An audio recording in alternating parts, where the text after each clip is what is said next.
Hello everyone, welcome to the HardReset channel, and today I'm going to show you how to enable or disable face priority in multimetering on the SONY ZV-1F camera.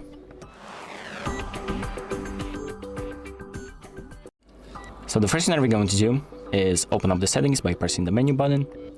Then we're going to go to the exposure/color section, so this pink section. Then we're going to select metering, and then we're going to select face priority in multimetering. So here you can enable or disable this option.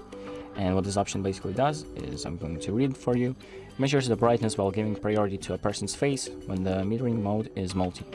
So if you have multimetering mode enabled, the brightness is going to be mainly based off of a person's face. So keep that in mind.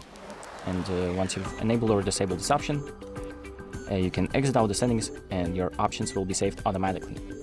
So that's about it. Thank you for watching. I hope this video helps you, and make sure to like and subscribe.